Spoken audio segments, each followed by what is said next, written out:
Today I want to speak to you. There is power in your words. There is power. మీ నోట్లో, మీ నాలుకలో శక్తి ఉంది. మీరేమి పలుకుతున్నారో అది చాలా జాగ్రత్తగా ఉండండి. ఈరోజు మనం పలికే మాటల్లో ఎంతో మనుషుల్ని ఎరగొట్టేస్తుంది కదా, మనుషుల్ని బాధపరిచేస్తుంది, మనుషుల్ని గాయపరుస్తుంది. కొట్టడంలో లేనిది ఇంకా వేరే గాయాలు లేకపోతే యాక్సిడెంట్లో కలిగే దెబ్బల కంటే మాటల వల్ల కలిగే గాయాలు చాలా అధికము కదా. అందుకనే కొలసీలకి రాసిన పత్రిక 4వ అధ్యాయము 6వ వచనం ఈ రీతి తెలియజేస్తుంది. ప్రతి మనుషునికి ఏలాగు ప్రత్యుత్తరం ఇయ్యవలెనో అది మీరు తెలుసుకొనుటకై మీ సంభాషణ ఉప్పు వేసినట్టు ఎల్లప్పుడూ రుచిగలదిగాను కృపాసహితముగాను ఉండనీయుడి. ఎల్లప్పుడూ నీ సంభాషణ ఉప్పు వేసినట్టు రుచిగలదిగాను కృపాసహితముగాను ఉండనీయుడి. ఎందుకు ఉప్పుతోటి పోలుస్తున్నాడు దేవుడు? ఎందుకు మన మాటలు, మన సంభాషణ దేవుడు ఉప్పుతోటి పోలుస్తున్నాడు? మనకు అందరికీ తెలుసు, మనం ఎస్పెషలీ మన ఇండియన్ కర్రీస్లో వితౌట్ సాల్ట్ నువ్వు ఎంత బాగా అయిన చేపల కూర వండు, ఏదైనా వండు, ఉప్పు లేకపోతే అంతా కూడా tasteless. No point of your hard work, no point of what you have done. నువ్వు ఎంత కష్టపడ్డావు, ఎన్ని కూరగాయలు కట్ చేస్తావు, ఎంత ప్రయాసపడ్డావు, ఎంత చెమటోడ్చావు, అదంతా ముఖ్యం కాదు. ఆఖరికి తినేటప్పుడు ఉప్పు లేదనుకోండి, ఉప్పు లేదు అని ఒక మాట అనేస్తారు కదా, అప్పుడు సడన్గా డిసప్పాయింట్ అయిపోతారు. నేను ఇంత కష్టపడ్డాను. అదే రీతిగా మన జీవితాల్లో కూడా మనం ఎన్నైనా చేయనివ్వండి, మనం ఎంతైనా సాధిద్దాం, ఎంతైనా చేసిన తర్వాత కూడా మన సంభాషణలో, మన మాటల్లో ఉప్పు లేనట్లయితే, అంటే రుచి లేనట్లయితే, కైండ్నెస్ లేనట్లయితే, దయ లేనట్లయితే అంత కూడా వ్యర్థమే. ఎల్లప్పుడూ అని రాసింది. ఈ వచనము చూసినట్లయితే it is so easy to understand, but it is really hard to follow. It is really the hardest thing to do. Why is it so hard? Because everybody has control over their mind, mostly over their body. But when it comes to our tongue, మన నాలుకని అదుపులో పెట్టుకోవడం చాలా కష్టం. మన నాలుకని కొరుక్కోవడం చాలా కష్టం కదా.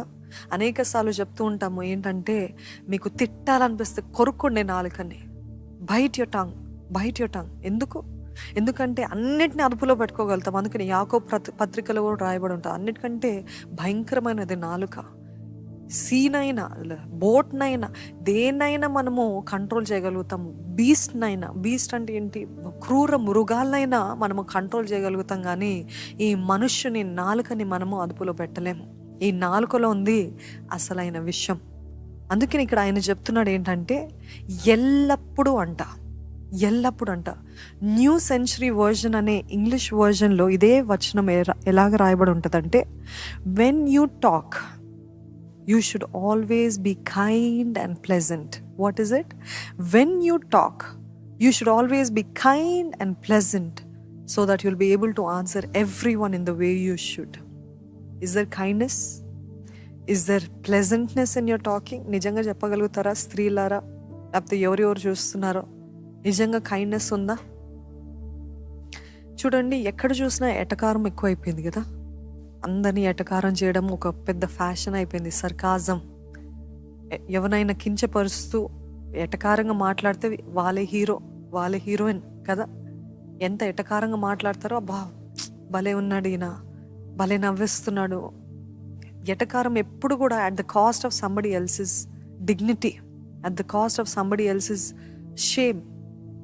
ఇతన్ని సిగ్గుపరచాలంటే మీరు ఎటకారంగా మాట్లాడాలి, ఇతరుల్ని బాధ పెట్టాలంటే ఎటకారంగా మాట్లాడాలి కదా. అన్ని ఎటకారమో బాధనే కాదు. కొన్నిసార్లు చిన్న చిన్న ఎటకారాలు ఉంటాయి, కుటుంబాలు ఉంటాయి, అది పర్వాలేదు. కానీ ఒకరిని కించపరుస్తూ మాట్లాడుతూ సర్కాజం ఉంటుంది చూడండి. Someone's comments, you don't feel good. ఒక వ్యక్తి అంట తన ఆఫీస్లో పనిచేస్తున్నప్పుడు, హీఈస్ అ క్రిస్టియన్, ఆయన ఒక క్రైస్తవుడు, కానీ తన చుట్టూన్న వారు పనిచేసే వాళ్ళంతా కూడా ఎటకారంగా మాట్లాడుతూ, ఈయన కూడా మాట్లాడేవాడంట మొదట్లో. కానీ అది కొంచెం హద్దులు దాటిపోయింది, హద్దులు మీరిపోతే ఈయనకు అర్థం కావట్లేదు, నన్ను ఇంత షేమ్ చేసి మాట్లాడుతున్నారు, ఇంత ఎటకారంగా మాట్లాడుతున్నారా, what do I do that God gave him an idea. వాళ్ళు మాట్లాడినట్టు నువ్వు మాట్లాడనక్కర్లేదు, వాళ్ళు కించపరుస్తున్నట్టు నువ్వు మాట్లాడనక్కర్లేదు. మీ చుట్టూన వారందరూ కూడా మీ కాలేజ్లో, స్కూల్స్లో, లేకపోతే ఇన్ యువర్ వర్కింగ్ ప్లేసెస్లో, కుటుంబాల్లో, బంధువుల మధ్యలో ఎటకారం ఎక్కువగా ఉంటుంది కదా, కనపడుతుంది కదా. అయితే వాళ్ళు ఎటకారంగా మాట్లాడుతున్నారు కదా, నేను మాట్లాడితే ఏముందిలే అని అనుకుంటున్నారు. జాగ్రత్త, వారు మాట్లాడినట్టు మీరు మాట్లాడకండి. అయితే దేవుడు ఈయనకు ఒక ఐడియా ఇచ్చాడంట. ఏంటి ఐడియా అంటే, నువ్వు వాళ్ళు మాట్లాడినట్టు మాట్లాడకు. Speak blessing, speak blessing. వారిపైన ఎవరెవరైతే నీకు విరుద్ధంగా మాట్లాడుతున్నావు వారిపైన దీవెనలు పలుకు. వారు ఎటంకారంగా మాట్లాడిన నువ్వు రియాక్ట్ అవ్వకుండా you respond kindly, you respond with blessings. నువ్వు దీవెనలు పలుకుతూ నువ్వు దయ చూపిస్తూ ఉండు. I will take care of them అన్నాడంట దేవుడు. ఈరోజు మన జీవితాల్లో కూడా దేవుడు అదే చెప్తున్నాడు. మీ చుట్టూన్న వారు కావాలని మిమ్మల్ని కించపరచడానికి, మీరు తక్కువ వారని చూపించడానికి, లేకపోతే అందరి ముందు మిమ్మల్ని నవ్వులు పాలు చేయాలని ప్రయత్నిస్తున్నట్లయితే స్పీక్ బ్లెస్సింగ్. వాళ్ళు ఉంటున్నట్టు మీరేమి రెసిప్రోకేట్ చేయనక్కర్లేదు, మీరేమి ఫైట్ బ్యాక్ చేయనక్కర్లేదు. వాళ్ళు అంత మాట అన్నారా, నేను అంటాను, నాకు ఏం తక్కువ లేదు. ఈ లోకల్ ఎప్పుడు చూపిస్తారు ఏంటంటే నువ్వు తగ్గద్దు. చాలామంది ఈ మధ్య కాలంలో తగ్గద్దు తగ్గద్దు అని ఇది ఒక ప్రాపగాండా అయిపోయింది, నువ్వు తగ్గకూడదు అని. అదంతా లోకం, అదంతా సాతాను, అదంతా దురాత్మల ప్రేరేపణ. దేవుని వాక్యము ఎవరెవరైతే తన్ను తాను తగ్గించుకున్నవాడు హెచ్చించబడుననుంది. ఈరోజు ఈ మాటలు వెంటనే మీరు కూడా మీ చుట్టూన్న వారు మిమ్మల్ని కించపరుస్తున్నప్పటికీ, లేకపోతే ఒకవేళ మీరు కించపరుస్తున్నట్లయితే దేవుడు మీతో మాట్లాడుతున్నాడని గ్రహిస్తూ ఒప్పుకోండి. ఒకవేళ మీరు కించపరచబడుతున్నట్లయితే వారిలాగా మీరు ప్రవర్తించనక్కర్లేదు, వారిలాగా మీరు మాట్లాడనక్కర్లేదు, వారిలాగా ఫైట్ చేయనక్కర్లేదు. ఆ రంగంలో నేను దూకుతాను, నేను కూడా పోరాడతాను, నాకేం తక్కువ లేదు. No no no no no be careful. దేవుని అడిగండి, దేవా నీ సహాయము దయచే. చూడండి, ఒకరి జీవితంలో ఆ బిడ్డ, ఆ మొదటిగా నేను ఇచ్చిన ఉదాహరణ, ఆ కుమారుడు చక్కగా చదివినోడు సడన్గా అట్లా అయిపోవడానికి కారణం ఏమైందంటే ఒక్క బ్యాడ్ కమెంట్. మీకు ఈ లోకంలో, ఈ సోషల్ మీడియాలో మనం ఎన్నో చూస్తున్నామండి. టాకింగ్ బ్యాడ్ అబౌట్ అదర్స్, కించపరుస్తూ మాట్లాడుతూ it is better you die అని ఇవన్నీ ఎంత నార్మలైజ్ చేసేసారో, ఎంత సాధారణంగా చేసేసారు. కానీ రిమెంబర్, నిజంగా అటువంటి సెన్సిటివ్ పీపుల్ ఉన్నట్లయితే ఆ కమెంట్ని లిటరల్గా తీసుకొని హత్యలు, సూసైడ్ చేసుకున్న వాళ్ళు ఉన్నారు, బాధపడిన వారు ఉన్నారు, కుటుంబాలు విచ్ఛిన్నమైనవి చూస్తున్నాము. ఎన్నో హత్యలు, రేజెస్. ఎందుకు అని అంటే వారు అన్న మాట, వారు పలికిన మాట, వారు మమ్మల్ని షేమ్ చేస్తారని. A bad comment will change your life for bad. A bad comment can change your life just like a good word. ఏ రీతి అయితే ఒక మంచి మాట ఒక జీవితాన్ని కట్టగలుగుతుందో, అదే రీతిగా ఒక చెడ్డ మాట, ఒక నిరుత్సాహపరిచే మాట, లేకపోతే ఒక మాట మిమ్మల్ని సిగ్గుపరచాలని మాట్లాడిన మాట మీ జీవితానికి ఎంతో ప్రభావితం చేస్తుంది. It will change your life into a negative way, into a negative path. Remember, there is power in your mouth, there is power in your words. నిజమైన శక్తి ఎప్పుడు కనపడుతుంది అంటే, నిన్ను గాయపరుస్తున్న, నిన్ను బాధపడుతున్న యేసు ప్రభు ఏ రీతి అయితే ఏ మాత్రము ఆయన బలహీనతని చూపించుకోవడానికి ఏమాత్రము సందేహపడలేదో, ఈరోజు మీరు ఒకవేళ బలహీనంగా కనపడచ్చు. ఎంత తిట్టినా తను తిట్టదులే, మనం ఎంత ట్రీట్ చేసినా వాళ్ళు they will not treat us badly.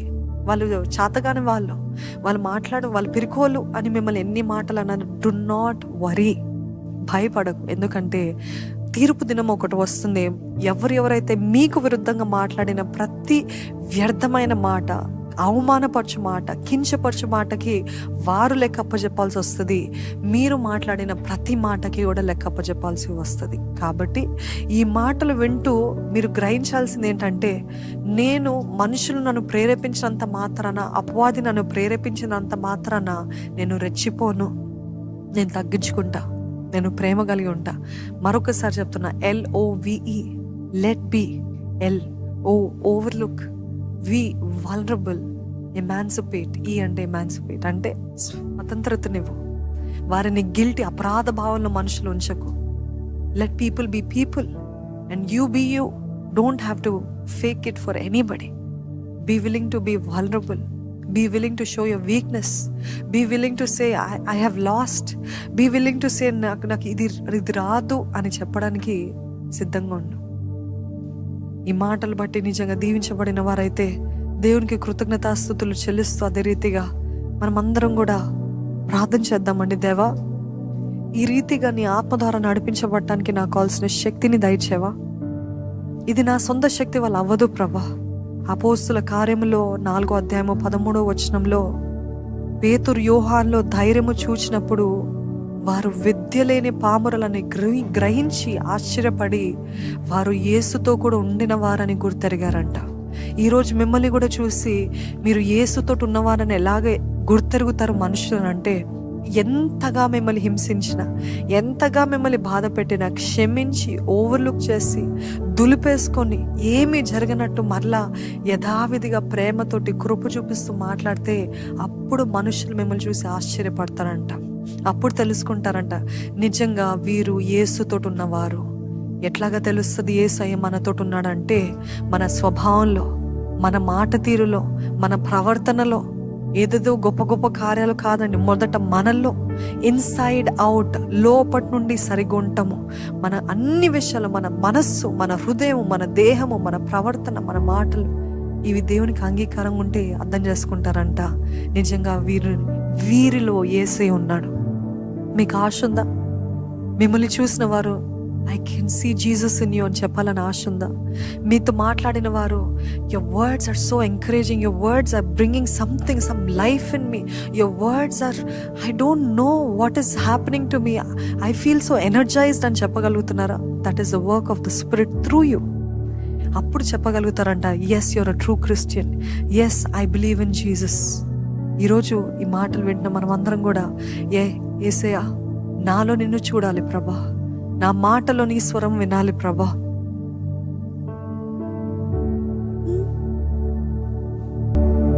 ఇది మాకు కష్టంగా ఉంది, ఇది మాకు ఎంతో ఆయాసంగా ఉంది, అయినను తను నీ నిమిత్తమై చేసే కృపను దయచే. ఏ రీతి అయితే నువ్వు ఈ లోకంలో ఉన్నప్పుడు నిన్ను బాధ పెట్టిన వారిని, హింసించిన వారిని, నిన్ను ఖడ్గముతోటి పొడిచిన వారిని, నిన్ను అపహాస్యం చేసిన వారిని, నిన్ను చంపిన వారిని ఏ రీతి అయితే నువ్వు క్షమించావు, నీ వెన్నుపోటు పొడిచిన యూదా ఇస్కరియోతుని ఏ రీతి అయితే నువ్వు క్షమించావు, ఈరోజు అట్టి గుణము మాకు దయచేయ్యా, అట్టి స్వభావం మాకు దయచేయమని వేడుకుంటామయ్యా. మా మాటలు తండ్రి ఇంపైనది ఉండటానికి, సారవంతముగా ఉప్పు కలిగిన మాటలు ఉండటానికి, మా స్వభావము, మా సంభాషణ, మా ప్రవర్తన, మా చూపు, మా క్రియలన్నీ నీకు అంగీకారం ఉండటానికి సహాయం చేయి. ఎటువంటి గాయపరచబడిన మనసులైనా, వాళ్ళు నన్నంతా గాయపరిచారని చెప్తున్న వారిని ఇప్పుడే స్వస్థపరచమని వేడుకుంటున్నానయ్యా. నీ రక్తము ద్వారా బట్టి, నీ గాయాలు బట్టి మాకు స్వస్థత దయచే. నీ గాయాలు బట్టి మా మానసిక గాయాలు స్వస్థపరచు. ఎటువంటి గాయాలు గుండా వెళ్తున్నప్పటికీ వారికి సంపూర్ణ స్వస్థతను దయచేయమని వేడుకుంటున్నానయ్యా. ఈరోజు నీ ఆత్మకార్యము సంపూర్ణంగా జరిగించు. ఇప్పటికే ఇంకా మూర్ఖంగా, ఇంకా మొండిగా, ఇంకా కఠినంగా గుండెలు ఉన్నవారిని క్రీస్తు యేసు రక్తము ద్వారా, ఆయన ఆత్మ ద్వారా, ఆత్మస్వరూపి ప్రతి బండ హృదయాలు పగలగొట్టమని వేడుకుంటున్నామయ్యా. ఎవరు ఎంత హాని చేస్తారని కాదు ప్రభా. Help us to let go and help us to be free, Lord. ఈ విషయము నుండి, క్షమించలేని తనం అనే విషయం నుండి మమ్మల్ని విడిపించు ప్రభా. దయ చూపించేవారుగా, పోనీలే అని వదిలిపెట్టుకునేవారుగా మేము ఉండడానికి మాకు సహాయం చేయ. వింటున్న ప్రతి ఒక్కరిలో నీ కార్యము నువ్వు సంపూర్ణంగా జరిగించమని ప్రభు యేసు నామములో అడిగి వేడుకుంటున్నాను తండ్రి. ఆమేన్.